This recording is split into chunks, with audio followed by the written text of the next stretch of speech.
right, well, let's begin. Thank you for having me, and hello to everyone there. Our topic today is excavating the evidence for Jesus, or looking at Jesus in the archaeological and historical record. Now, Jesus is obviously the most important and central character of the entire Bible. And we can see that not only theologically, but just when we look textually, the Gospels comprise nearly half of the New Testament in terms of words. And so obviously, Jesus, the story of Jesus, is of primary importance. And yet today, we often hear about or read people claiming that the Gospels are mythical, or even that Jesus himself may not have been a historical figure. So we're going to go through the Gospels chronologically and look at the archaeological evidence that connects to different periods of the life of Jesus, and see what archaeology has to say about Jesus, and see what some of the other ancient historians say about Jesus, because we do in fact have an incredible amount of evidence that demonstrates Jesus was an historical person, and that the Gospels are reliable throughout the Gospels, throughout all four of them, and the different periods of Jesus's life. Well, first of all, we want to say something about the primary sources for Jesus, which are the four canonical Gospels of Matthew, Mark, Luke, and John.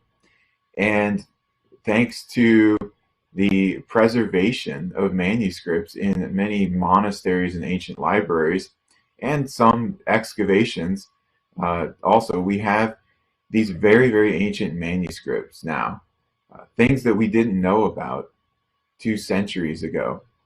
And so we have manuscripts of Matthew, Mark, and Luke, and John from 200 AD or before that.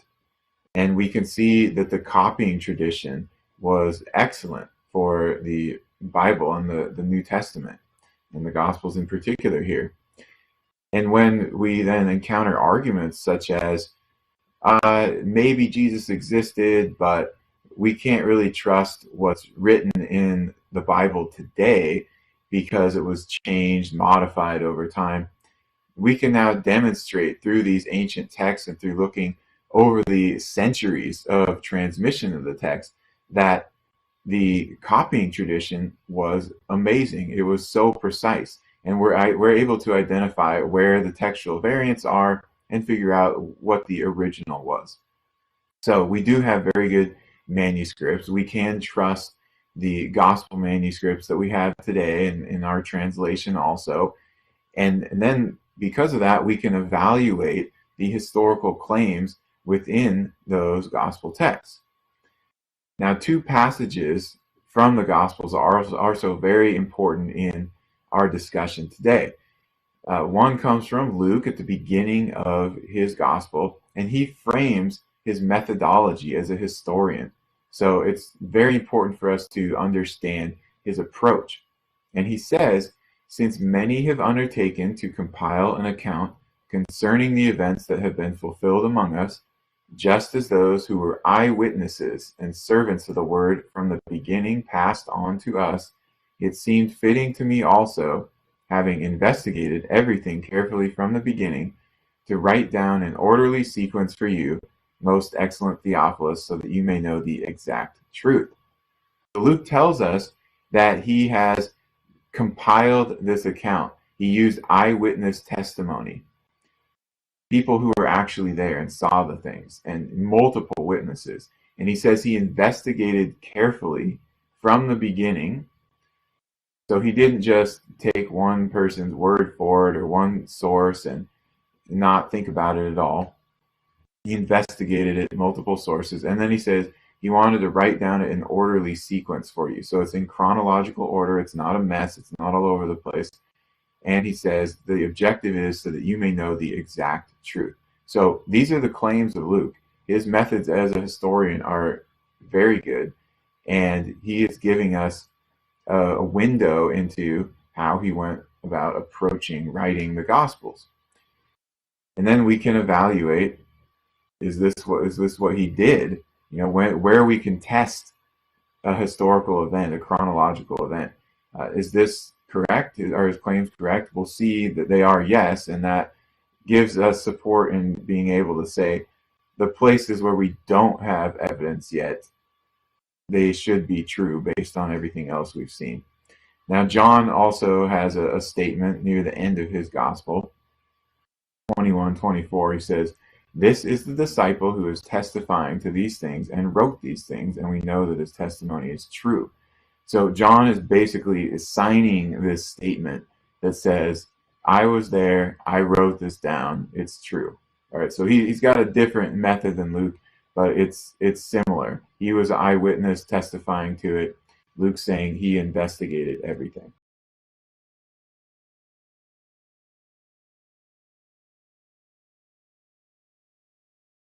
Well, our setting for the Gospels is, of course, the end of the 1st century BC and the early 1st century AD in the Roman Empire.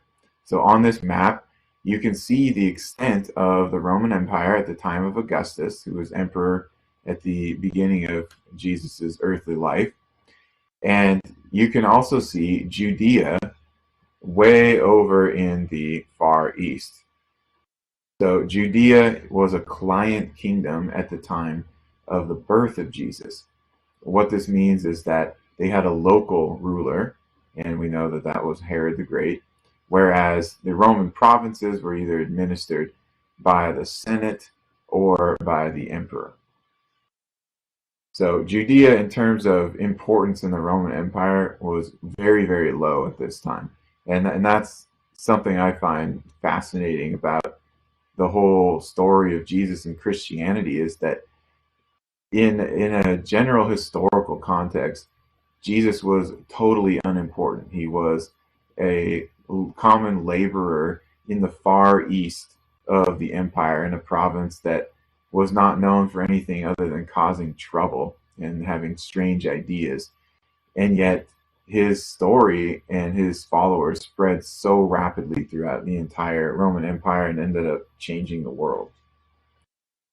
Now, the local context for the life of Jesus and the birth of Jesus is in Judea. King Herod the Great, he was the local ruler.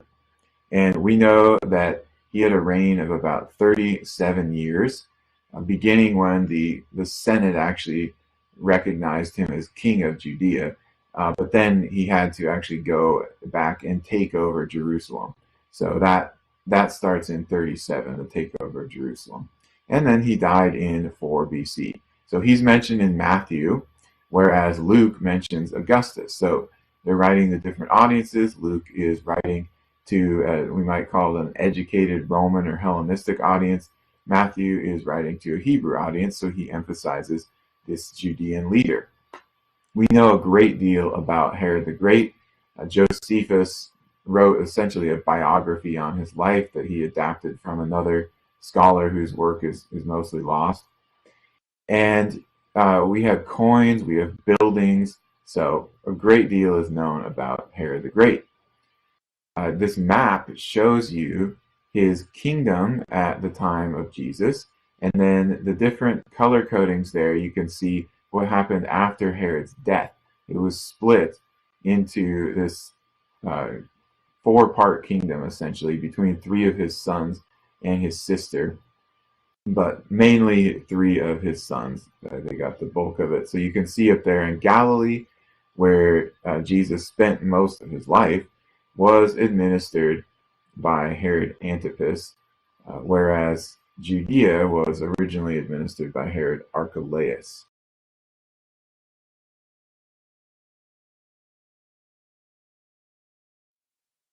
Well, many scholars criticize the birth account of Jesus and say that Matthew and Luke conflict, and they usually criticize Luke the most. They say that Quirinius doesn't make sense chronologically in this context, and therefore Luke made a huge mistake. It doesn't mesh with Herod the Great. And they say that because they're taking a passage in Josephus where he mentions Quirinius in a tax assessment of Judea after Herod Archelaus has been deposed in 6 AD, and they are projecting that onto Luke's situation. But Luke is talking about something completely different. So he says that it's a census of the whole empire, the entire Roman world that was ordered. And we have that mentioned in the records of Augustus himself in 28 BC, 8 BC, and 14 AD. So it should be talking about, Luke should be talking about one of those 3 empire-wide censuses. Well, the 8 BC census is the only one close to the death of Herod. And so that's the one that we need to hone in on a little bit. And that is the one in which Quirinius was the most active, and active as a military commander, a legate, in that region of the Middle East, Syria in particular, as well as nearby provinces. So Luke calls Quirinius a ruler of Syria, who is the one that administered the census in the Judea area. But what do we know about Quirinius and the census? Well, one very interesting artifact turned up in Beirut, and it's a Latin inscription. It's actually a burial epitaph of one of the officers under the command of Quirinius, and it calls Quirinius the legate, so that he's like the general, essentially. This is the highest military rank. And he talks about a census that was being done in Syria province during the time of Augustus. Now, the Romans used the military to do censuses. So that's why Quirinius, as a military legate, was involved in this. That's why one of his officers was. It wasn't the civil government that was doing so. And I think that's why Luke mentions Quirinius rather than the civil governor of Syria province, who at the time we think was a man named Saturninus.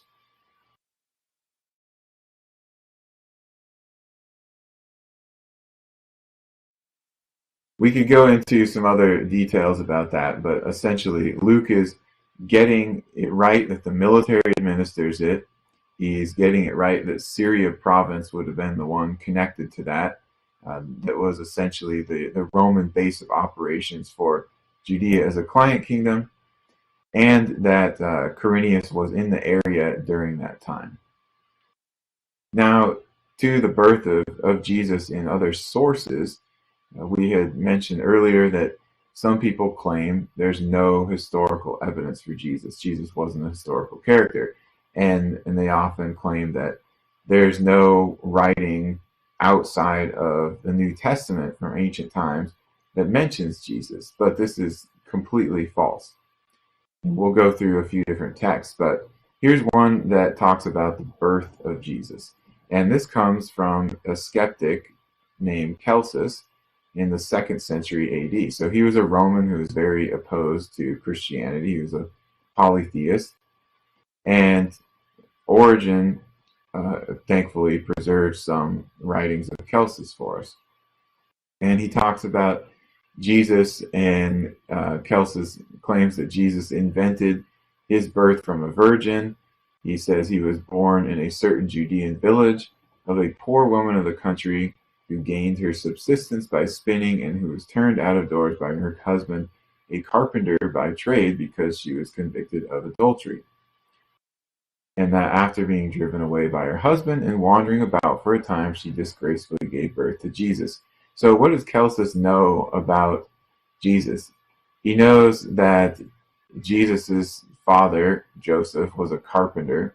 He knows that he was born in a village of Judea. Okay, that's important for a few reasons, actually. One being that some scholars have claimed that Jesus was actually born in Nazareth, and that's why they call him Jesus of Nazareth, and that he wasn't born in Bethlehem, and that's only included in the nativity story because they're trying to connect it to Old Testament prophecy. But Celsus even knows that Jesus was born in a village of Judea, which Bethlehem is, whereas Nazareth was a village of Galilee. Celsus also knows about the virgin birth claim, And his explanation is that it was adultery. But of course, we read the story in Luke, and we understand how people could get that impression, because even Joseph was originally would have had those kinds of ideas until he was given this revelation by the angel.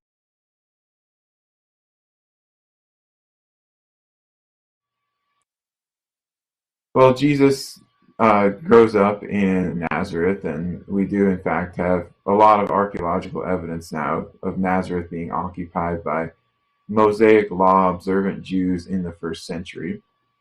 But as his ministry begins, he relocates to Capernaum, and this becomes his base of operations. And there are some important structures at Capernaum that we can look at. The first being the synagogue, where Jesus taught. And we have this synagogue mentioned in the Gospels. And then we have a very interesting geographical context in Mark. He says they went into Capernaum, and immediately on the Sabbath, Jesus entered the synagogue and began to teach. And then we have in the following verse, in the passage following, we're going to see that he immediately went from the synagogue to the house of Peter. We'll look at that. But here on the left, you have the synagogue as you would see it if you went there today. And this is not the first century synagogue. This synagogue was constructed beginning in the 4th century, but it was built directly over the 1st century synagogue. So in the photo on the right, you can see that layer of black stones underneath the white stones of the newer synagogue.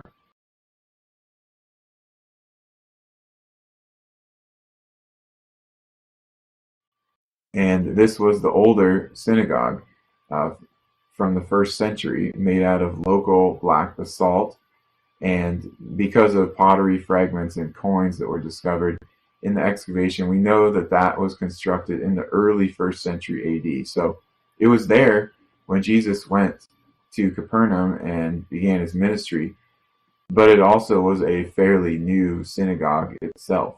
It hadn't been there for a century or centuries, but it indeed was there.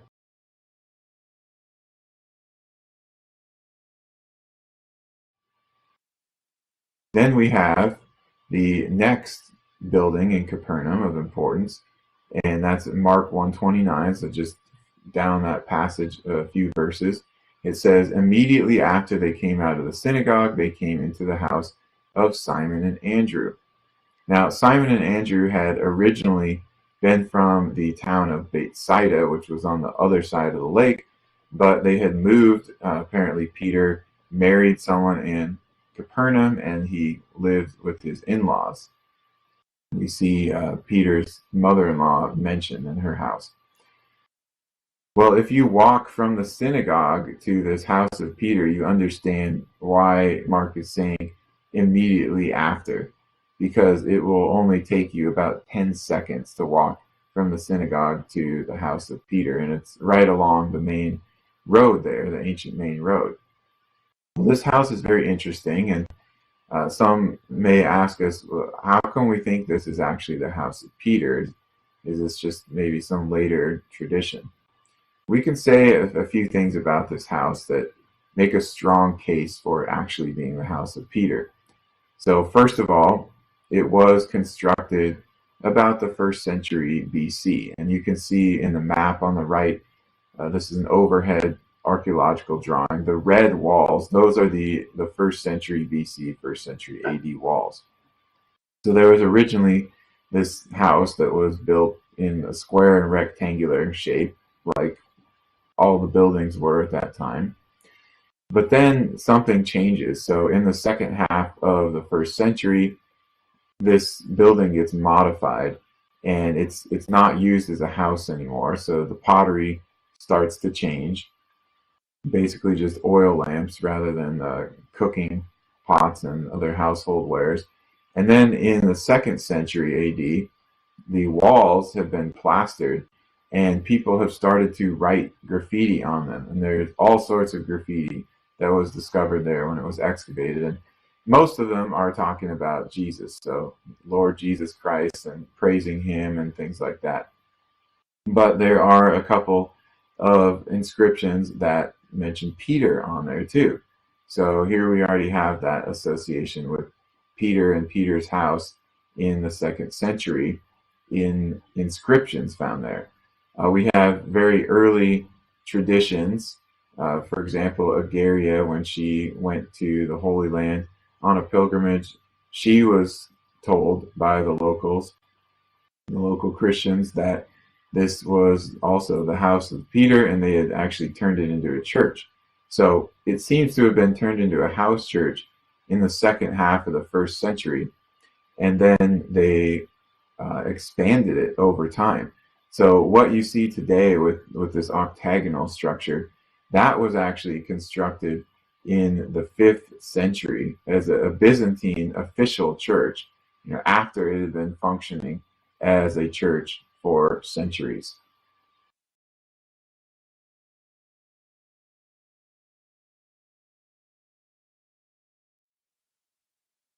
Well, Jesus, of course, did much teaching and was known as a teacher throughout Israel and then beyond later.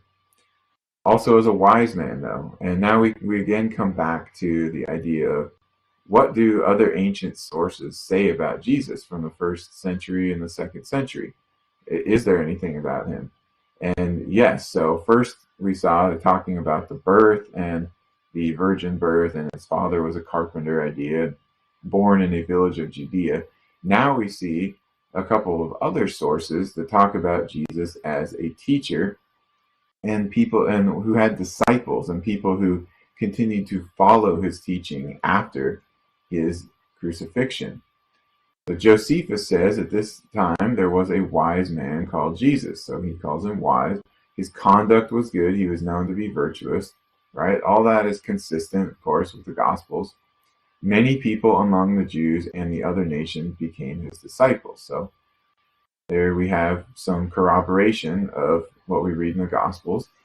Serapion, who was a Syrian philosopher, he was not a Christian, and he was a polytheist, but he wrote a letter to his son in 73 AD, and one of the people he talked about in there was Jesus, and he calls him the wise king, and he says he lived on in the teaching which he had given. So people know about Jesus and his teaching even in the 1st century, people who were not Christians.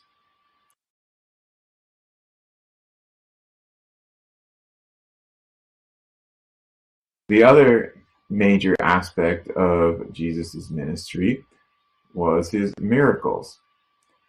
And we'll look at a couple of locations of miracles and then also see what some of the other ancient sources said about that. But we have the pool of Bethesda as one case, and that is in John chapter 5. And John gives a pretty detailed description about this pool.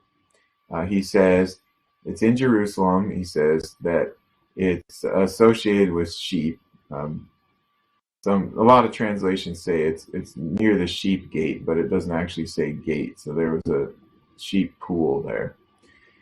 And he gives a name, Bethesda, and he says it has 5 porticos or 5 stoas. Well, we have numerous ancient texts that talk about the area of Bethesda and this pool that was there. So the Copper Scroll, for example, mentions the area of Bethesda and a pool, and then we excavated it, or earlier archaeologists excavated it, and they found some more details about this. They found that it had been used earlier on in the Hasmonean period as a place to wash the sacrificial sheep, so that's probably how it got this association with the sheep name. And that the 5 porticos that John talks about is not because it was some 5-sided sort of strange shape, but it was 4 sides with the 5th stoa or portico running through the middle. You can see in the reconstruction on the left.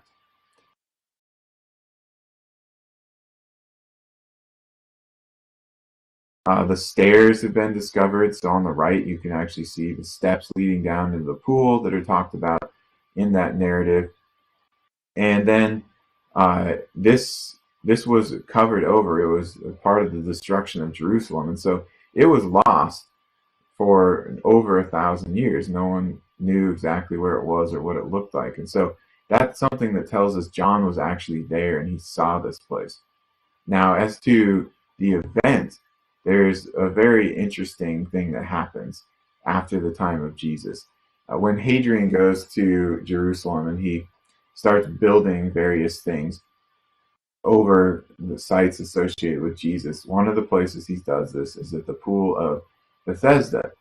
And he builds a shrine to Asclepius, who was the Greek and Roman god of healing. And so it seems like he wanted people to associate the healing miracle at Bethesda with a Roman deity rather than with Jesus. And this is his pattern. I mean, he did this also at the pool of Siloam. He did this at the birthplace of Jesus, where the Church of Nativity is now. He did this at the crucifixion and tomb site of Jesus, where the Church of the Holy Sepulchre is now. So he had a very intentional method of trying to cover sites associated with Jesus with Roman temples and trying to connect things to Roman deities and cover everything, make people forget about Jesus.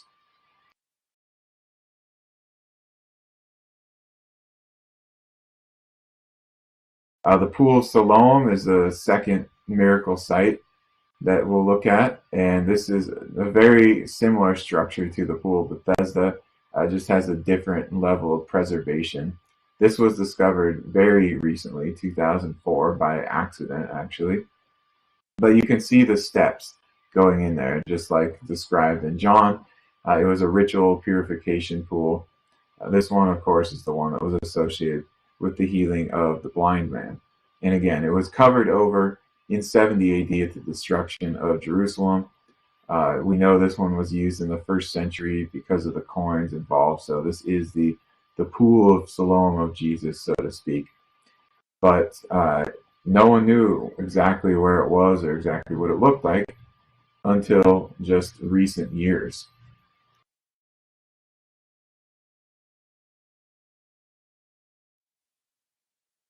Jesus also, in the miracle realm, something he does is a miraculous prophecy, and that is the destruction of Jerusalem and the temple by the Romans, and that's something that we see very clearly in the archaeological and historical record.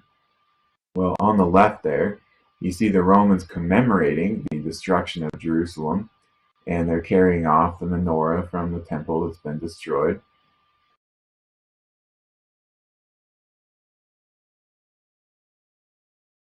And on the right, you see some of these massive fallen stones. So those were actually pushed off of the Temple Mount after the buildings were destroyed. So the Romans cleared that entire mount structure that Herod had built, the temple and all the associated buildings up there. And so when Jesus comes and says there won't be one stone left upon another, that's absolutely true for all of those buildings on top of the Temple Mount. Now, some people misunderstand the platform itself as a building. It's not a building. It's just a retaining wall that's built around the mountain, and then a flat surface so that they could build on top of it. Josephus, of course, also talks about the siege of Jerusalem and the destruction of the temple. So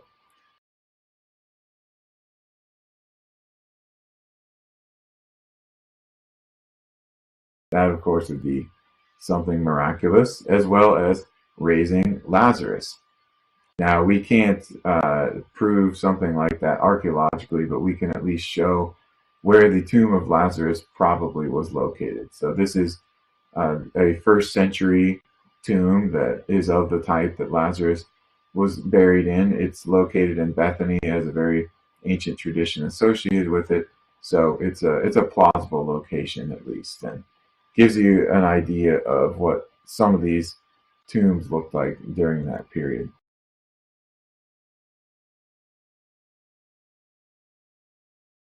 Now, what about, though, people's opinions of the miracles of Jesus in the ancient world? Well, I've put 4 different sources here, and I'll mention 2 others actually. But it gives us a perspective. Now, what we notice from all of these is that no one denies that he performed miracles. They actually affirm that, but there are different viewpoints and different explanations for that. And it fits with their worldview. So if we look at Celsus again, so opposed to Christianity, a polytheist, here's his explanation. That when Jesus went to Egypt as a child, which he knows about that too, he says he acquired some miraculous powers on which the Egyptians greatly pride themselves, returned to his own country highly elated on account of them, and by means of these proclaimed himself a god. So he says Jesus performed miracles, but he got them in Egypt through magic, essentially. And then he also says that Jesus proclaimed himself God. Well, I find that also very interesting and important, because another thing that swirls around in academia or general talk is that Jesus never claimed that he was God. And of course, we can go to the Gospels and find instances of that, but we can even see in this non-Christian source from the 2nd century, they know that Jesus proclaimed himself as God. The second source is from Justin Martyr. So he was a Roman polytheist who converted to Christianity, and he became one of the first apologists. And he wrote this letter to the emperor Antoninus, and he tells the emperor that he should appeal to the Roman records themselves. So he says that Jesus performed these miracles, you may easily be satisfied from the acts of Pontius Pilate. Now we know that the acts of Pontius Pilate existed. These would have been his records while he was the governor of Judea. And we have some pseudepigraphal writings of them, but we don't at this time have the actual acts of Pontius Pilate preserved. Maybe they'll be discovered in the future. But he's telling the emperor, you can look at your own Roman records and confirm this. So apparently they were recorded there. Then we have a Jewish source, the Mishnah. And the Mishnah talks about Jesus practicing sorcery or magic and leading Israel into blasphemy. And for that, they were trying to arrest him and capture him and stone him. And we have multiple areas in the Mishnah where that is talked about. And that's perfectly consistent with the way that Jesus is criticized and depicted by Jews who are opposed to him, such as certain Pharisees in the Gospels. That's exactly what they're saying. They were saying that he was performing miracles through the power of Beelzebub. Then we have Josephus, Josephus is also, we could say, he's a Jew, and yet he was more secular, to use modern terminology, in his writing, in his historical writing, and he's more neutral. But he talks about Jesus doing works, and which uses this Greek word that would translate as something like incredible, paradoxical, or contrary to expectation. So that is definitely fitting of miracles. So everyone's affirming that Jesus performed miracles. They just have different interpretations on where that came from, or different perspectives on it. And that's a lot different than the modern world. Half the modern world thinks that the supernatural doesn't exist and miracles are impossible. Other people do believe in it, but in the ancient times, they all affirmed this. Now, 2 other sources I will mention. One is very important, actually, because it's so early. Recently, they discovered a cup from the harbor of Alexandria that dates to around 50 AD or so, so second half of the 1st century. And on it, it had inscribed a dedication or maybe an incantation. And it says, through Christ the magician. So in Egypt, and with all their magic, they viewed Jesus as this magician, like we see with Celsus. And if you go to slightly later magical papyri from Egypt, it talks about Jesus as a magician also, or associates him with magic. And one of the ways they say that you could cast out a demon was by using the name Jesus, God of the Hebrews. So they were familiar with this stuff. And from an Egyptian magic perspective, Jesus was a magician, a great magician.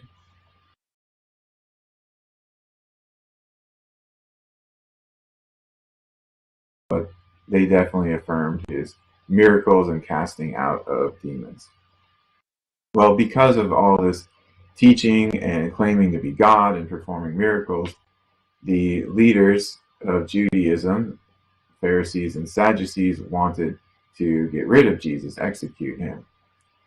And that whole week begins with the triumphal entry on Sunday at Nisan 9 of 33 AD, when he goes from Bethphage to Bethany to Jerusalem. And we know where all those places are located, Bethphage and Bethany. There have been some excavations there. We know they existed in the first century. And he passes through this area into the gate there, the eastern gate. So that gate that you see in the photo is, of course, a later build of the gate, but underneath that, there actually have been some finds of an earlier gate that seems to be from the Herodian period, the first century, which would have been the gate that Jesus passed through.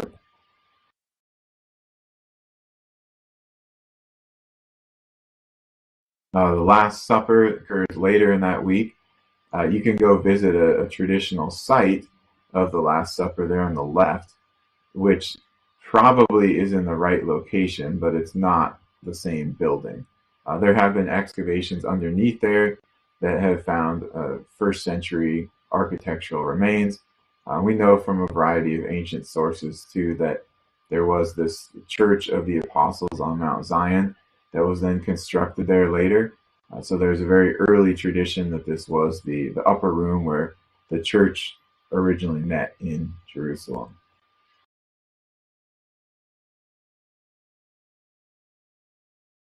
Gethsemane also is known, that location. It was an olive orchard in the first century. And inside that Byzantine church, there's a rock which traditionally says that was where Jesus prayed. We don't know that for sure, but it is the right location in terms of Gethsemane and this olive grove.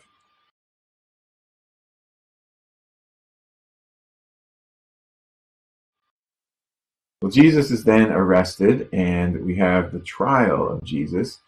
The trial of Jesus is extremely well corroborated in the archaeological record.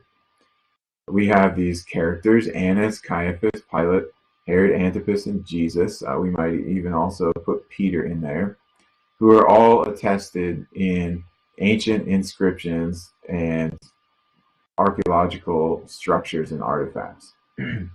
So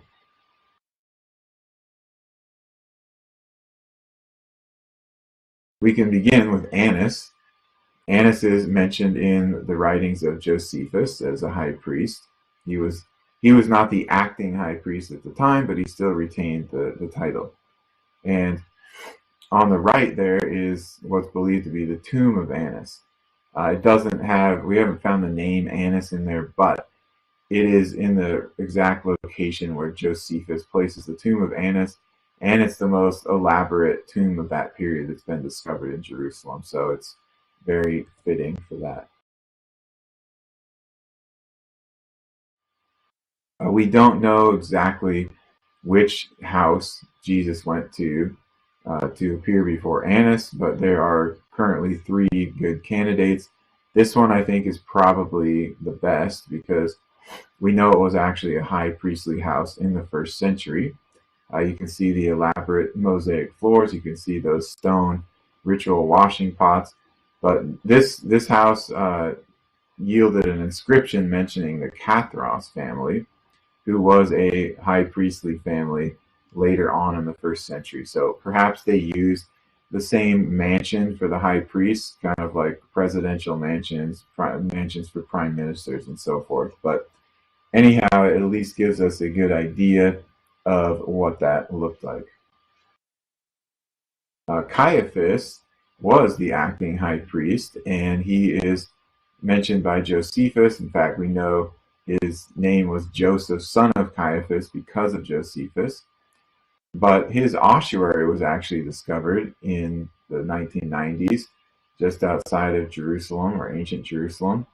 And it was inscribed in Aramaic with the name Joseph, son of Caiaphas. And it was an incredibly elaborate ossuary, or bone box. And it was in a family tomb of the Caiaphas family.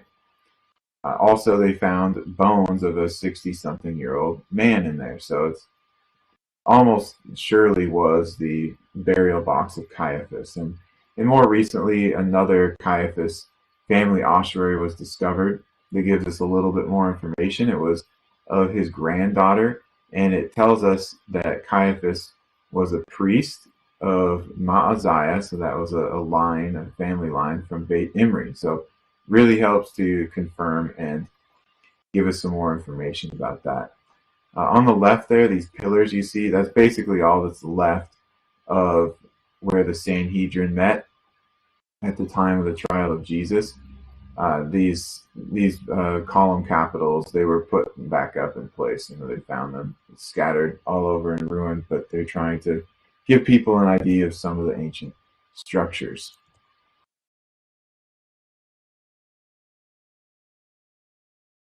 Pilate was, of course, the Roman governor, and he is attested widely. So Josephus talks about him, of course, Philo, Tacitus, and he minted his own coins while he was the prefect or governor of Judea. And then, of course, he's talked about in all the Gospels, but he's actually mentioned in Acts and Timothy too.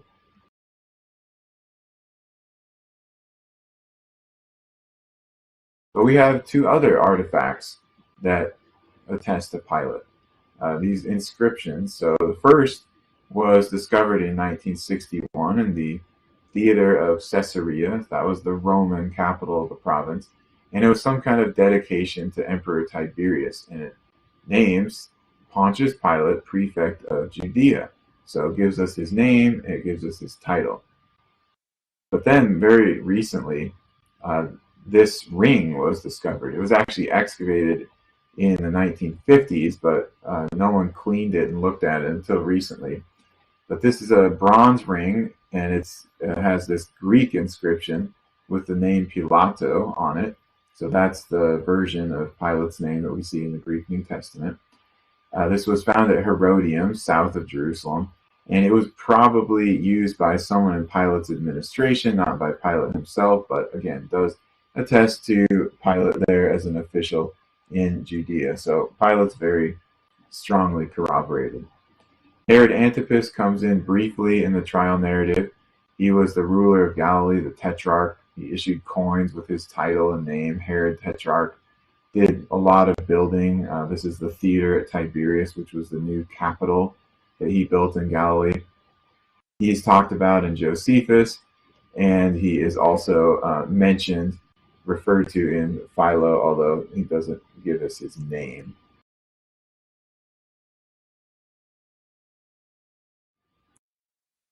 Well, the location of the trial, the praetorium, the trial before Pilate, that is, also is something that we can look at today that is known. This area was excavated in the 1970s, and although the official excavation reports still haven't come out, it has been published in a couple of articles and books, and one of my supervisors was an archaeologist on this, so that is kind of how I found out more about it.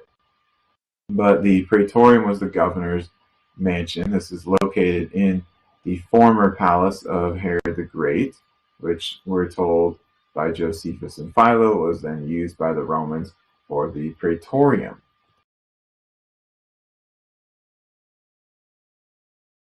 Some interesting features, though, are still left over. The stone pavement that John mentions, there on the left, part of that is still there. The Gabbatha, the raised place in the top right photo, you can see how that is raised up above sort of the street level where the people would have been standing outside and yelling at Jesus to crucify him. And then this bema area is also right there on the Gabbatha, where Pilate would have pronounced judgment. So pretty incredible that some of these places, really specific things, are still preserved.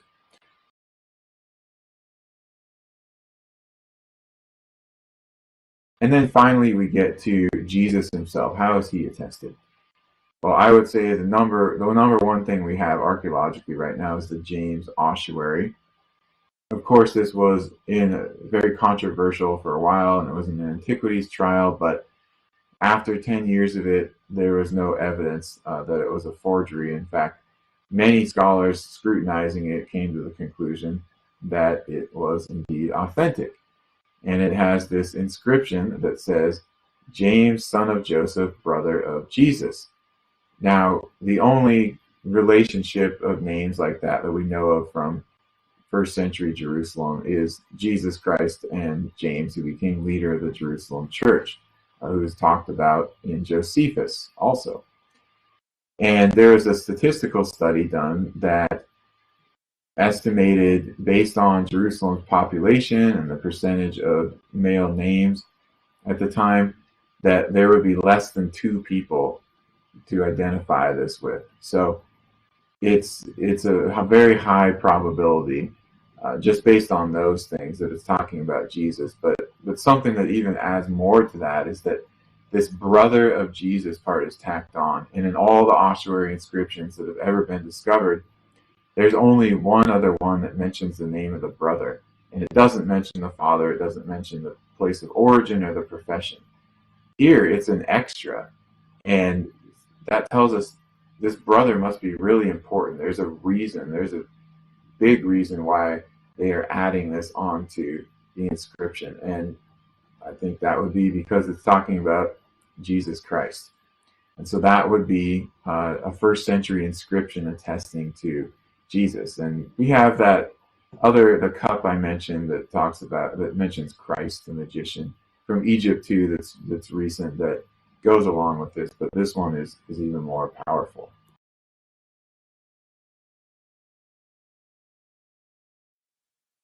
Then we get to the crucifixion, and the crucifixion's earliest depiction actually comes from Rome on the Palatine Hill, about 100 to 200 AD. It's called the Alexamenos Graffito.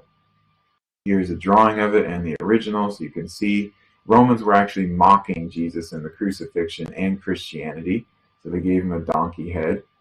This is exactly the way that Paul talks about the crucifixion for the Roman or Hellenistic mind.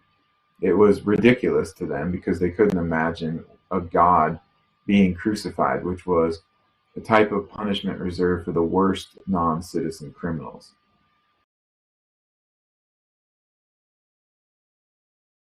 We know that crucifixion was being carried out in the way that the Gospels describe in first century or pre-70 AD Jerusalem because of archaeological discoveries. This one's quite famous, Yehohanan. He still had the nail in his heel bone. There's another discovery fairly recently which found the nail still wedged in the wrist bone of a victim. So we know how it was done, and it's consistent with the Gospels.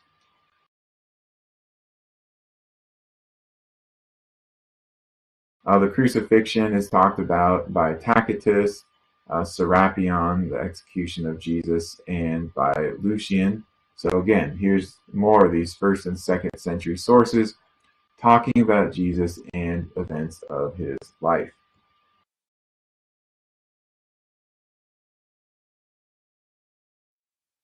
He's buried, and the traditional burial place for the tomb of Jesus is in the Church of the Holy Sepulchre. I think there's really strong archaeological and historical evidence for that.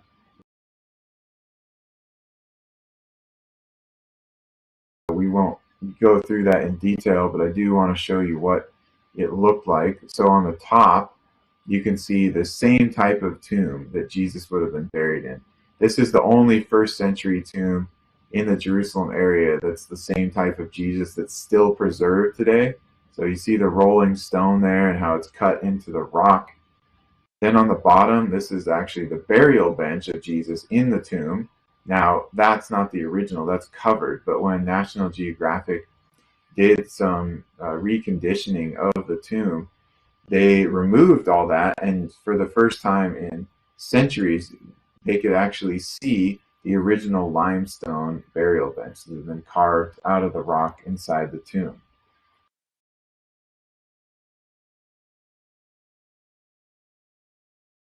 Here's a cross section looking from the top at the tomb of Jesus. So it was a single chamber tomb, which is unique in the Jerusalem area. And you see the burial bench there on the right after you enter. So you can go in today. Here's the entrance, or one of the entrances. They actually have two doors now, so you can pass through. But you can still get an idea, at least, of the kind of size of the tomb. It's obviously been highly modified since the time of Jesus, but it was revered from the earliest days of Christianity, and that's why nobody else used the tomb again or expanded it.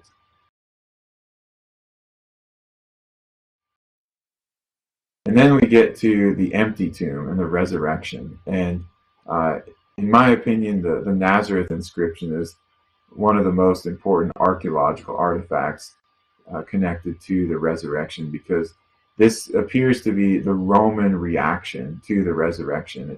It tells us that they knew about it and that it was spreading fast, and they wanted to make sure it stopped and never happened again.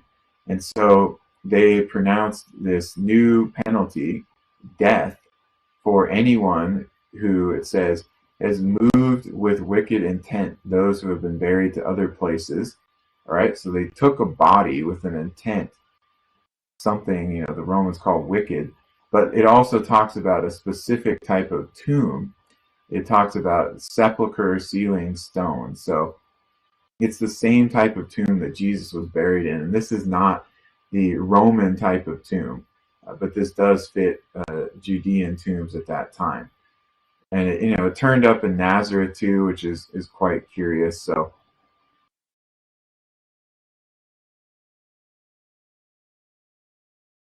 we don't have time to get into all the details of that, but I recommend looking at the Nazareth inscription. It's quite interesting and seems to have been issued early in the reign of Claudius, when Herod Agrippa was the king of Judea, and he is somebody that was very opposed to Christianity. Of course, if you read Acts, you see that Herod Agrippa is the first one who orders an execution of the first apostle. And we can see that same kind of reaction spread in Matthew 20:11 through 15, that the soldiers were supposed to say, the disciples stole the body. Well, that is the story, the impression that we get also from the Nazareth inscription.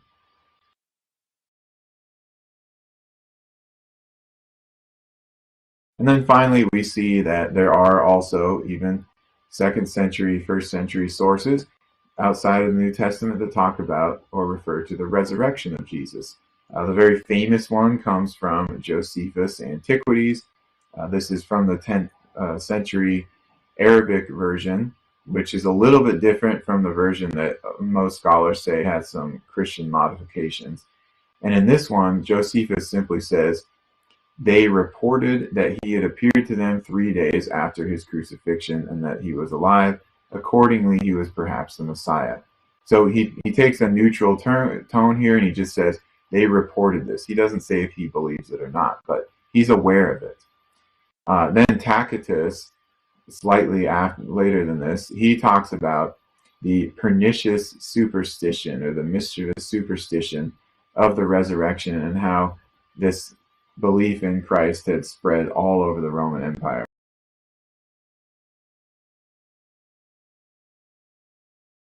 So again, people were aware of this. They talked about Jesus. They recorded things about Jesus. There is substantial historical sourcing outside of the New Testament for the life of Jesus, the birth, the teaching, the miracles, the disciples, the trial and crucifixion, and the resurrection reports.